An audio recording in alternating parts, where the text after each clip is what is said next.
आज क्लास 12 का टॉपिक है जो अध्याय 6 समकालीन विश्व राजनीति हम पढ़ रहे हैं। उसके अंदर जो अंतरराष्ट्रीय संगठन है उनके बारे में हम चर्चा करेंगे। सबसे पहले बात है कि हमें इन अंतरराष्ट्रीय संगठनों की आवश्यकता ही क्यों पड़ी, यानी हमें ये अंतरराष्ट्रीय संगठन क्यों चाहिए।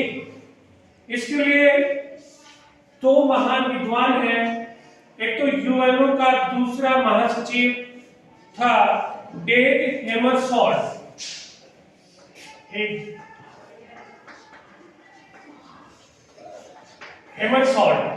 उसने कहा कि यूएनओ की स्थापना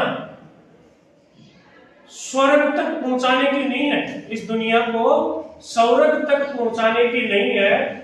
संयुक्त राष्ट्र संघ या यूएन की स्थापना इस दुनिया को नरक से बचाने के लिए की गई।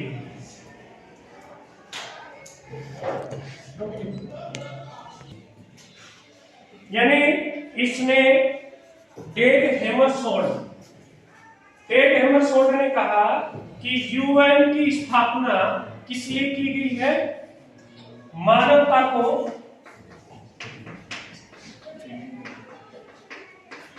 नरक से बचाने के लिए की गई।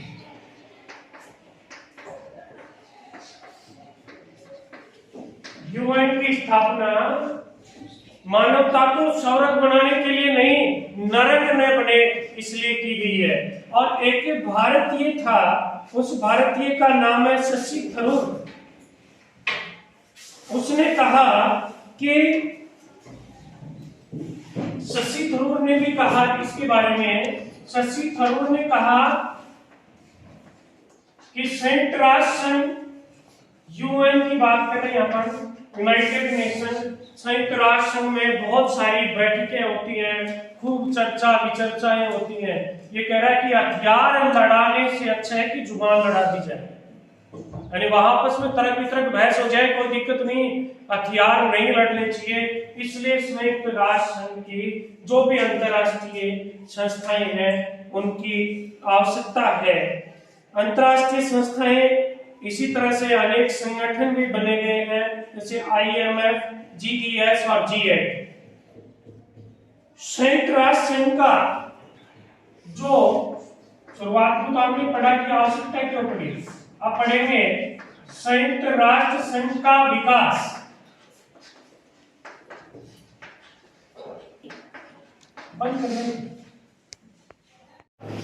सबसे पहले तो हमें पता है कि जो प्रथम विश्व युद्ध हुआ था, प्रथम विश्व युद्ध हुआ था 1914 से 1918, तब किसकी स्थापना की गई थी, राष्ट्र संघ की, संयुक्त राष्ट्र संघ। उसके बाद राष्ट्र संघ जब सफल नहीं हुआ तो दूसरा विश्व युद्ध हो गया। दूसरा विश्व युद्ध हुआ 1939 से 1945। उसके पश्चात किसकी स्थापना की गई, संयुक्त राष्ट्र संघ। संयुक्त राष्ट्र संघ की स्थापना की गई।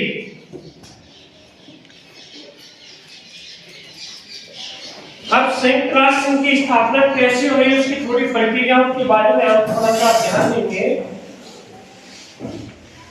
ये विकास की बात की, सबसे पहला टॉपिक था आपका ये अंतरराष्ट्रीय संस्था की आवश्यकता क्यों पड़ी। उसमें हम दो विद्वानों के कथन पढ़े कि इस दुनिया को पूरी विभीषण विध्वंसी स्थिति को, भयानक स्थिति से बचाने के लिए अंतरराष्ट्रीय संस्थाएं चाहिए। विश्व युद्ध आजकल तो इसका उद्देश्य थोड़ा सा बदल गया, तो महामारी अन्य सभी चीजों के लिए काम आती अंतरराष्ट्रीय संस्थाएं। फिर उसके बाद में दो विद्वानों के पढ़ने के बाद में हमने पढ़ा अंतरराष्ट्रीय संस्थान संयुक्त राष्ट्र संघ का विकास कैसे हुआ। प्रथम विश्व युद्ध के बाद राष्ट्र संघ बना, दूसरे विश्व युद्ध के बाद संयुक्त राष्ट्र संघ बना। अब हम पढ़ेंगे संयुक्त राष्ट्र संघ की स्थापना।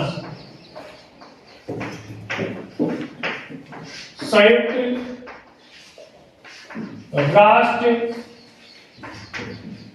संघ की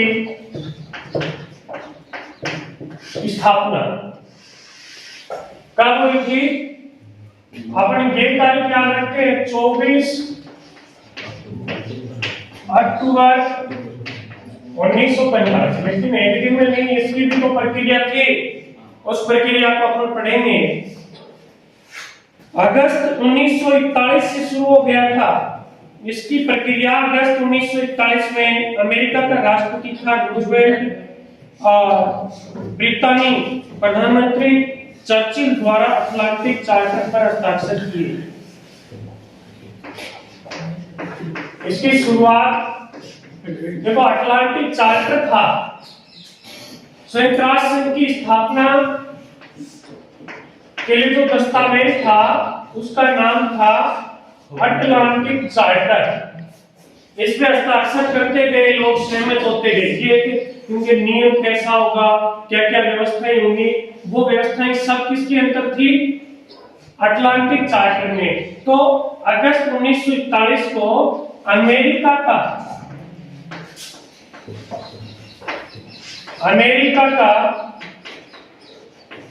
राष्ट्रपति था डी रूजवेल्ट और ब्रिटेन का प्रधानमंत्री कौन था? चर्चिल। चर्चिल की याद है कि गांधी जी को क्या कहा था चर्चिल ने? महंगा फकीर का।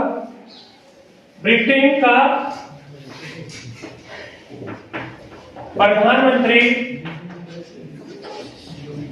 चर्चिल ने अटलांटिक चार्टर पर हस्ताक्षर किए।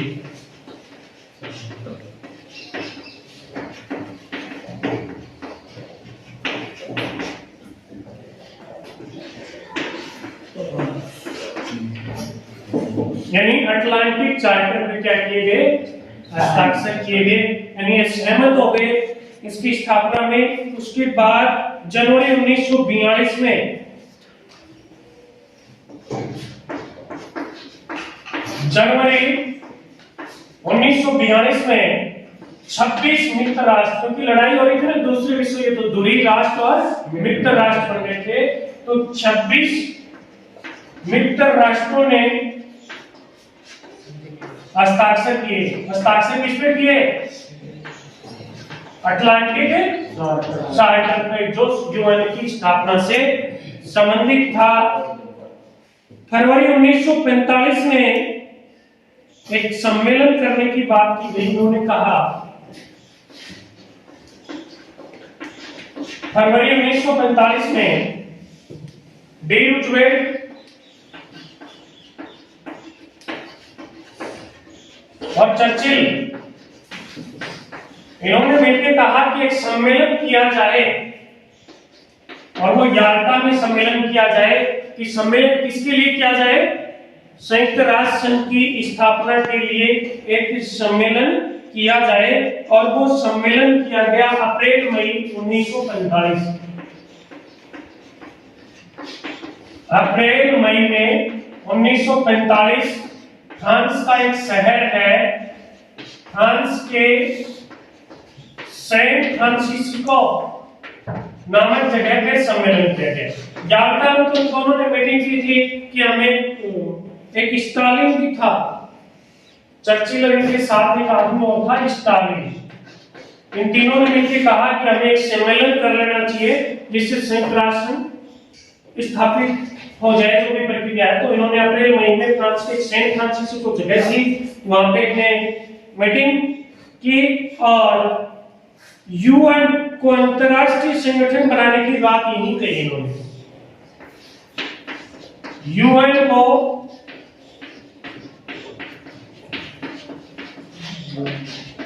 अंतरराष्ट्रीय संगठन होना चाहिए, यानी जो यूनाइटेड नेशन जो बना रहे हैं वो अंतरराष्ट्रीय होना चाहिए, सब शामिल होना चाहिए। ये इस सैन फ्रांसिस्को सम्मेलन के अंतर्गत बात कही गई। और 26 जून 1945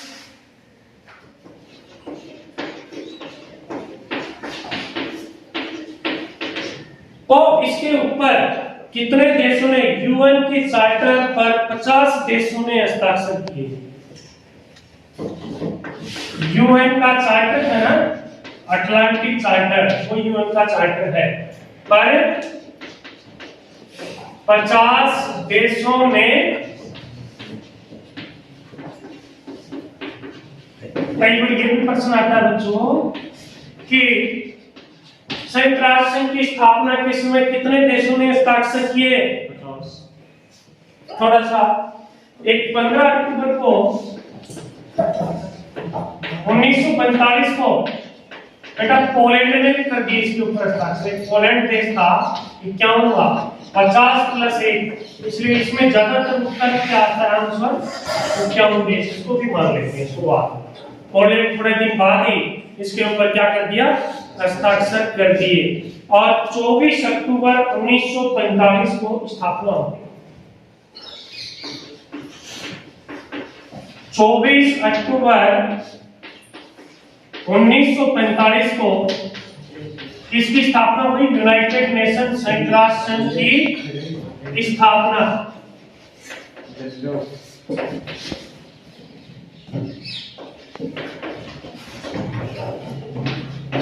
अरे भारत कब मिला, अपना देश अपने कब सदस्य बने, ये भी तो बात आनी चाहिए भाई। यहां तक इस 50 में है कि नहीं है? नहीं थे, हम इस 50 देशों में नहीं थे। लेकिन ठीक ये 24 तारीख को जैसे बना, थोड़े दिन बाद ही 30 अक्टूबर को भारत भी यूएन का सदस्य बन गया। ये भी याद रखना मेरा बात। 24 अक्टूबर 1945 को भारत यूएन का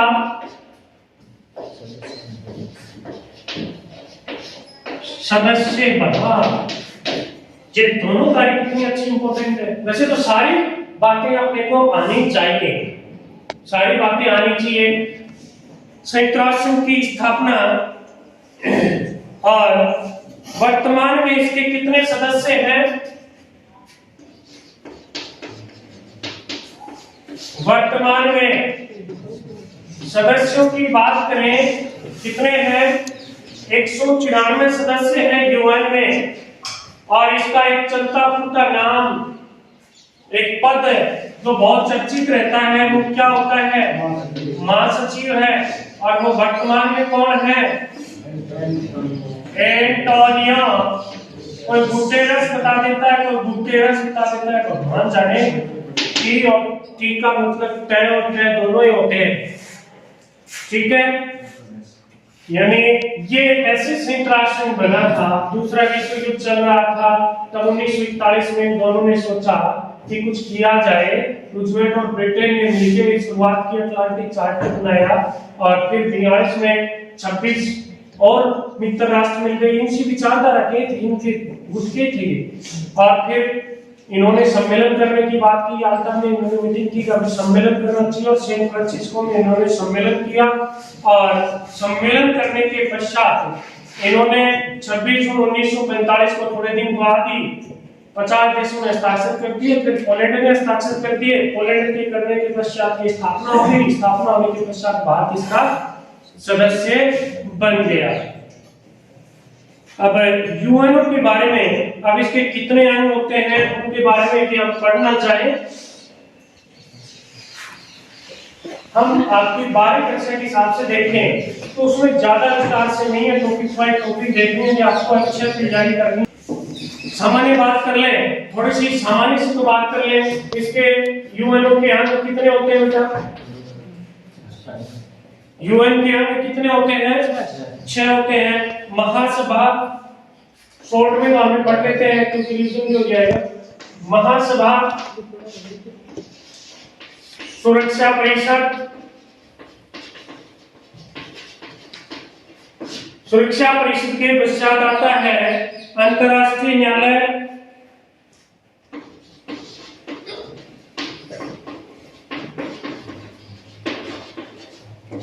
अंतर्राष्ट्रीय न्यायालय। अगला है न्यास परिषद, अंतर्राष्ट्रीय न्यायालय। इसके बाद न्यास परिषद, सामाजिक एवं आर्थिक परिषद,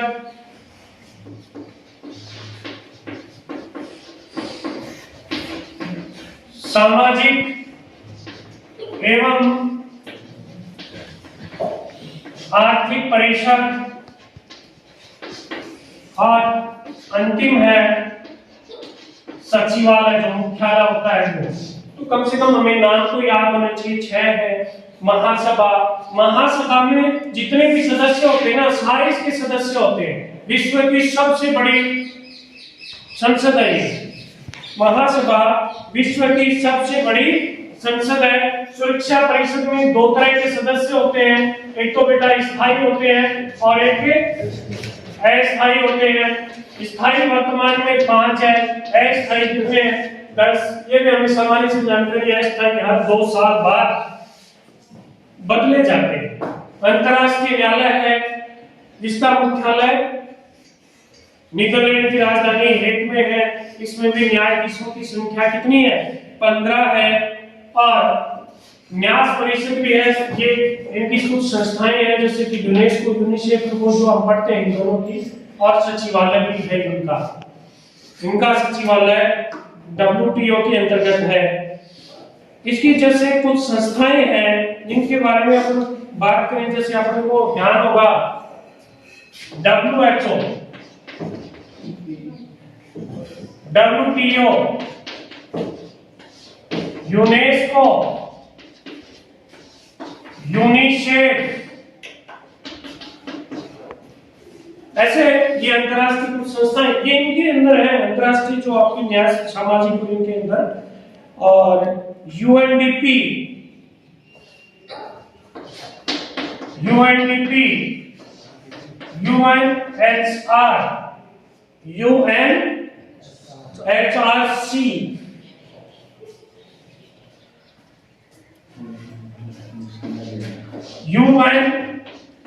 UNHCR, ये कुछ संस्थाएं हैं। इनके फुल फॉर्म जरूर याद रखना क्योंकि पूरे नाम आते हैं। बहुत सारे और भी ऑर्गेनाइजेशन है, वर्ल्ड हेल्थ ऑर्गेनाइजेशन, विश्व स्वास्थ्य संगठन, विश्व व्यापार संगठन, पूरे नाम पूछ लेते हैं एक नंबर के। World Trade Organisation, United Nations Educational and Social Cultural Organisation, United Nations Children Education Fund, इस तरह से यूनाइटेड नेशंस डेवलपमेंट प्रोग्राम, ये क्या है? UNHS, United Nations human right commission, United Nations human right commission.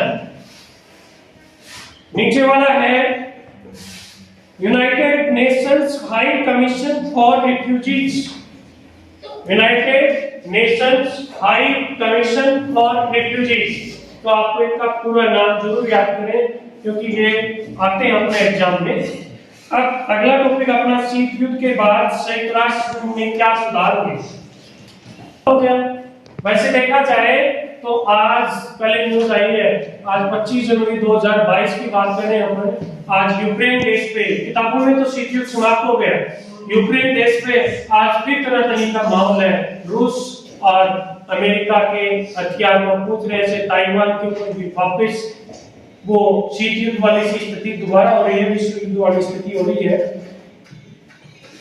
एक शीत युद्ध के बाद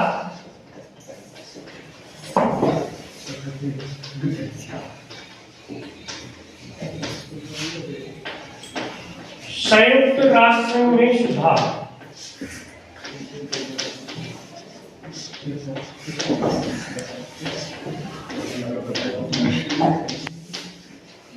क्या सुधार किए गए संयुक्त राष्ट्र संघ में? क्या सुधार किए गए? चौक देना। मुख्यतः 2 सुधार किए गए। कितने सुधार किए गए? 2 सुधारों की बात हुई। कब के बाद? शीत युद्ध समाप्त होने के पश्चात। मुख्यतः पहला तो हुआ संगठन की बनावट और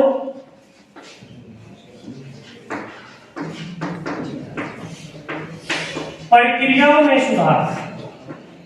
संगठन की जो बनावट थी ना, उसमें थोड़े से सुधार की बातें हो रही है और प्रक्रिया में सुधार की बात हो रही है।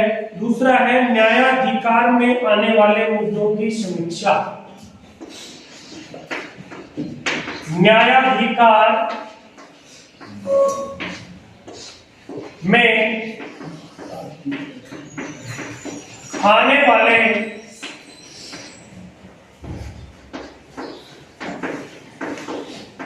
मुद्दों की समीक्षा। ये दो महत्वपूर्ण परिवर्तन हुए हैं कि बनावट कैसी हो, जैसे सुरक्षा परिषद की संख्या बढ़ाने की बात कर रहे हैं, यहाँ पर दोनों की बात कर रहे हैं, साथ ही मुद्दे भी कह रहे हैं। कोई तो ऐसे कह रहा है कि संयुक्त राष्ट्र संघ को युद्ध से कोई लेना देना नहीं हो, केवल विकास की बात करनी चाहिए। कोई कह रहा नहीं, अंतर्राष्ट्रीय शांति भी मुद्दा होना चाहिए। ये बातों के ऊपर बहस अभी जारी है। सुरक्षा परिषद के सदस्यों की संख्या बढ़ाना, इसमें आकार में किसकी बात हो रही है? सुरक्षा परिषद में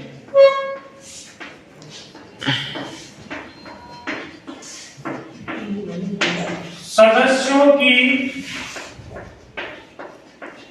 संख्या को बढ़ाना। संख्या है कितनी? 5 + 10 15 है, तो दोनों इसकी बढ़ाने की बात कर रहे हैं और इसकी जो भी प्रक्रिया है ना, उसमें भी सुधार चाहते हैं। और इसके अंदर भी दो पक्ष है मेरी बात। एक तो कह रहे हैं कि शांति, एक कह रहे हैं कि विकास, केवल विकास की बात होनी चाहिए। संयुक्त राष्ट्र को कोई महामारी है, शिक्षा है, इस तरह की बातें से ही मतलब होना चाहिए, ये कह रहे हैं। एक पक्ष वाले कह रहे नहीं, शांति प्राप्त नहीं तो परमाणु युद्ध हो जाएगा। हालांकि कई कुछ एक मामलों में है, लेकिन कुछ एक में नहीं है। सोवियत संघ बिखरने से क्या हुआ? शीत युद्ध समाप्ति के पश्चात एक तो सोवियत संघ टूट गया, सबसे शक्तिशाली देश अमेरिका बन गया, रूस अमेरिका में संबंध अच्छे हो गए। लेकिन मैं किताब के हिसाब से पढ़ा रहे, लेकिन आज 25 जनवरी 2022 को वापस खराब है, खूब शीत युद्ध ज्यादा हो गया।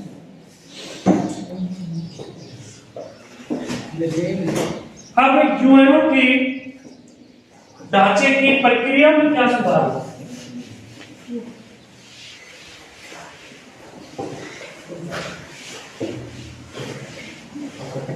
संस्था सब कुछ नहीं कर पाई, यूएन जिससे बड़ी ताकतवर नहीं बन पाई, लेकिन बहुत से मामलों में इन्होंने अच्छा काम किया है। प्रक्रियाओं और ढांचों में सुधार।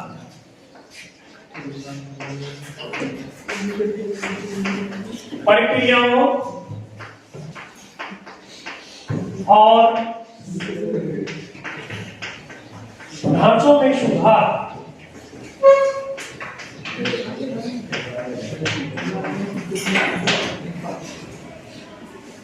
प्रक्रियाओं और ढांचों में सुधार 1992 से, क्योंकि 91 में हुआ, 1992 में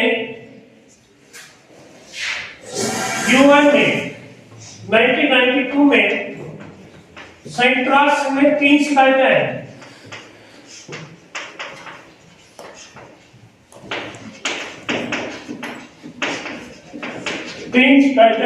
इनका सुधार करो, जिनमें से पहली शिकायत आई कि यूएन राजनीतिक वास्तविकताओं की नुमाइंदगी नहीं करती। यूएन का मतलब संयुक्त राष्ट्र में यूएन राजनीतिक वास्तविकताओं की नुमाइंदगी नहीं करती।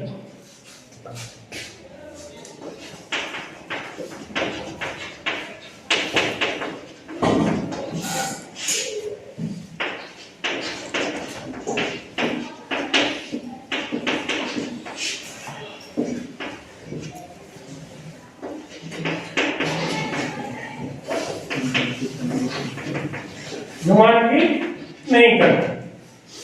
वास्तव में जो राजनीतिक घटनाक्रम में ये कह रहा है कि नहीं तो ताकतवर देश है ना, उनके खिलाफ तो कभी बोलता ही नहीं है यूएन। दूसरी आएगी इसके फैसले, किसके फैसले? संयुक्त राष्ट्र संघ के फैसले पश्चिमी मुल्कों के हित में होते हैं। पश्चिमी मुल्कों के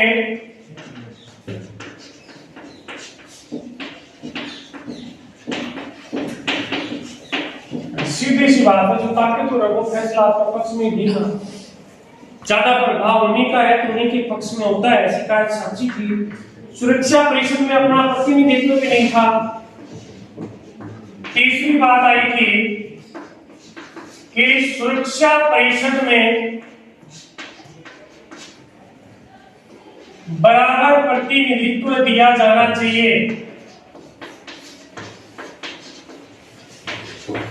ऐसा नहीं है अस्थायी, हर जैसे एशियाई लोगों पर हर क्षेत्र के लोगों को इनका स्थायित्व देना चाहिए।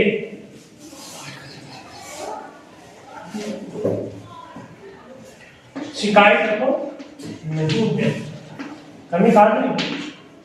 ये तीन मुख्य इसकी शिकायतें आई। कब आई शिकायत? 1992 के अंतर्गत ये शिकायत आई। 1997 में एक महासचिव बने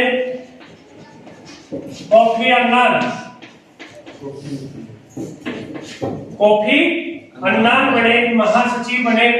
उन्होंने 1992 की शिकायतों पर कुछ विचार किया और कहा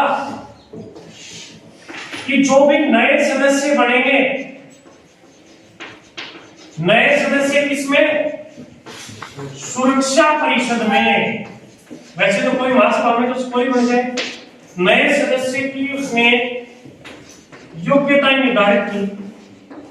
अगर आप कह रहे हो ना लोग बोले मान तो सुरक्षा परिषद में जगह चाहे तो बोले ये 7 बात नहीं, ये पूरी करे तो ले लेना। 7 में पहली कौन सी है? बड़ी आर्थिक ताकत होनी चाहिए। बड़ी आर्थिक ताकत होनी चाहिए। घना सारा पैसा होना चाहिए, वो गुणा सारा होना चाहिए। अरे 1 किलो भी गणो या करोड़ भी गणो या अरब भी गणो, कम खातर तो खराब भी कम पड़ जाए। फिक्स नहीं बताया इसने, ये बता दिया बड़ी आर्थिक ताकत होनी चाहिए, एक बता दिया बड़ी सैन्य ताकत होनी चाहिए उसके पास।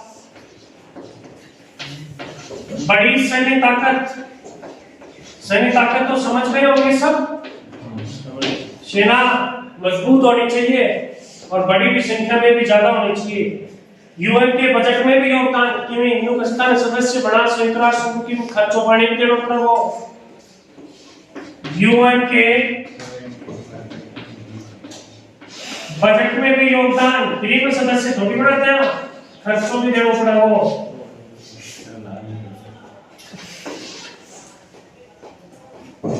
अगला है नंबर 4, आबादी ज्यादा हो।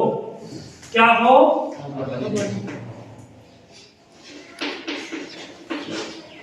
आबादी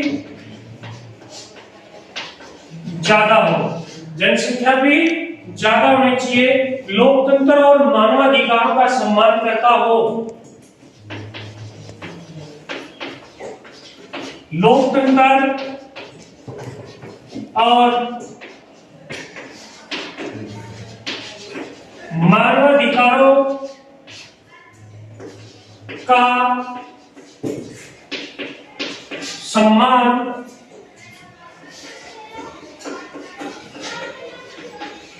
करता हो।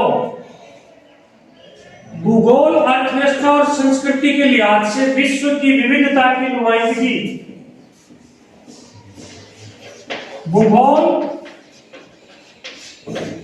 संस्कृति, भूगोल, अर्थव्यवस्था और संस्कृति के लिहाज से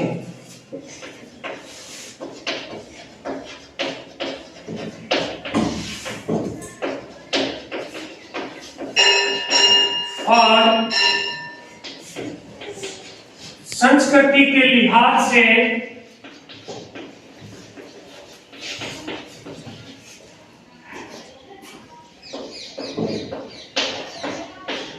संपूर्ण विश्व की नुमाइंदगी। देखिए, मैं इनमें 6 बातें हैं। ये कह रहे कि कोप्टेनान ने कहा ठीक है, बाणवाणी 3 बातों पर ध्यान देना। नए सदस्य बड़ी को आर्थिक ताकत आनी चाहिए, बड़ी सेना आनी चाहिए, संयुक्त राष्ट्र संघ का बजट में भी योगदान आना चाहिए, आबादी भी ज्यादा आनी चाहिए, लोकतंत्र में मानवाधिकारों को क्या करें, सम्मान करें, और उसकी भूगोल, अर्थव्यवस्था, संस्कृति भी पूरे विश्व में दिखाना रही है। सारी बात भारत मानना चाहिए, अपना देश है, सारी बातों को करता है, ये पालना करता है, लेकिन फिर भी नहीं दिया इन्होंने। अब अगला टॉपिक है संयुक्त राष्ट्र संघ का न्यायाधिकार।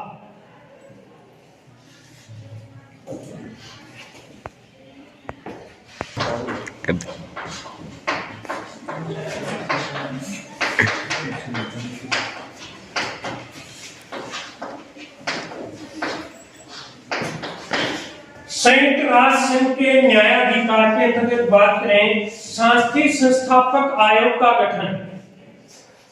इसका शांति संस्थापक आयोग का क्या किया गया बेटा, गठन किया गया, क्योंकि इससे बहुत ज्यादा मिला है। लेकिन कहते हैं आज फिर विश्व युद्ध की स्थिति हुई, वो एक अलग बात है, लेकिन ये कोशिश कर रहा है। यदि कोई भी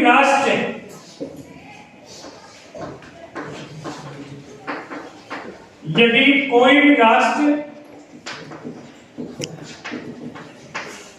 अपने नागरिकों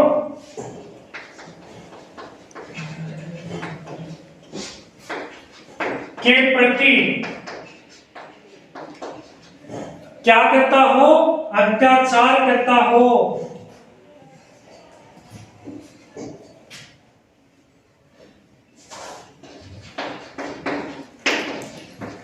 अत्याचारों को रोकने में विफल हो जाए तो उसकी समस्त जिम्मेदारी विश्व बिरादरी की होगी। विश्व बिरादरी का नाम क्यों लिया? क्योंकि संयुक्त राष्ट्र का कोई भी देश है और वो अपने नागरिकों के खिलाफ कोई अत्याचार हो रहे हैं, वो बेचारा नहीं रख पाया वो देश, तो देश की कमी नहीं है, वो पूरे विश्व की कमी कहलाई जाएगी। मानवाधिकार परिषद की स्थापना,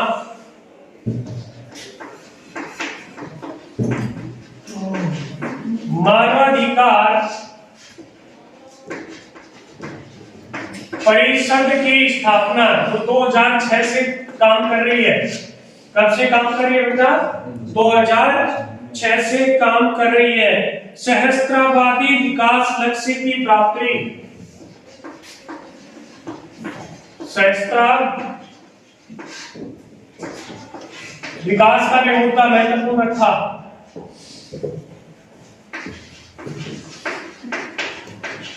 लब्धि कि विकास ज्यादा किया जाएगा।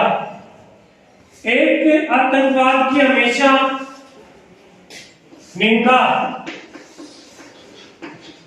आतंकवाद की निंदा, आतंकवाद के संगठन कभी भी इसका समर्थन नहीं करेगी। एक लोकतंत्र कोष का गठन, एक लोकतंत्र कोष का गठन, ट्रस्टशिप काउंसिल को समाप्त करने की सहमति,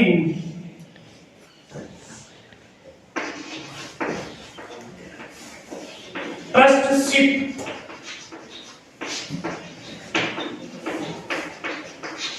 काउंसिल को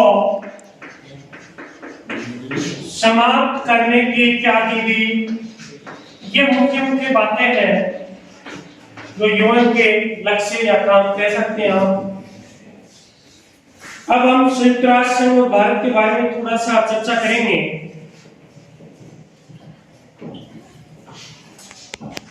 संयुक्त राष्ट्र संघ में सुधार और भारत, देखो यूएन का एजेंडा एक महत्वपूर्ण था विकास का। बेटा यूएन का एजेंडा किसका था? विकास का। विकास महत्वपूर्ण था।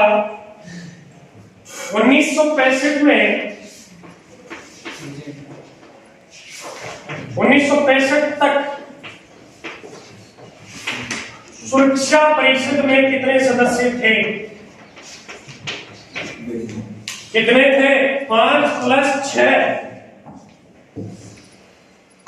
5 + 6, 11 सदस्य थे। 5 तो स्थायी और 6 बेटा अस्थायी थे। और बाद में 1965 के बाद स्थायी तो 5 के 5 लिए बढ़ा दी, इनकी संख्या नहीं बढ़ाई। भारत हमेशा कह रहा है कि दोनों की संख्या बढ़ाई जाए, सबको प्रतिनिधित्व मिले और मेरे को भी मिले। मेरे को मतलब मेरे को खुद को नहीं, भारत देश की बात कर रहे हैं हम, भारत की जगह। जैसे कि इस दौड़ में ब्राजील, जर्मनी, जापान, दक्षिण अफ्रीका वीटो पावर की होड़ में। एक ध्रुवीय विश्व में संयुक्त राष्ट्र संघ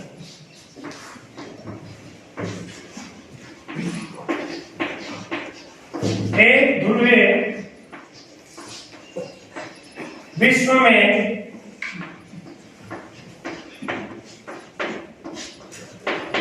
संयुक्त राष्ट्र, एक ध्रुवीय विश्व में। एक ध्रुवीय विश्व क्यों कहा? क्योंकि शीत युद्ध के बाद एक अमेरिका का एक वर्चस्व मान रहे हैं। अमेरिका ही एकमात्र शक्तिशाली व्यक्ति और यूएन के ऊपर सबसे ज्यादा प्रभाव किसका है? यूएन पर एक पद होता है महासचिव, और जिसमें अमेरिका कहता है ना, इसके चुनाव होता है और चुनाव में सबसे ज्यादा प्रभाव किसका है? वहां इसके चुनाव में अमेरिका अपनी प्रभाव से अपनी इच्छा अनुसार बनवा लेता है। एक बीच में थोड़ा सा रह गया था कि मानव अधिकारों में 2 स्वयंसेवी संगठन, ये प्रश्न कई बार देखा था।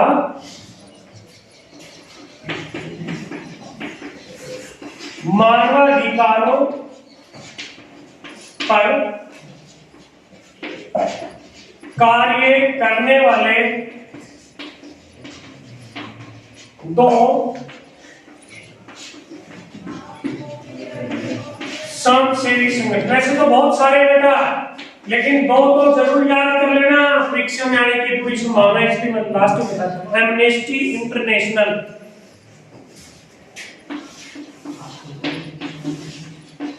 Amnesty international, amnesty international. और अगला है ह्यूमन राइट वॉच,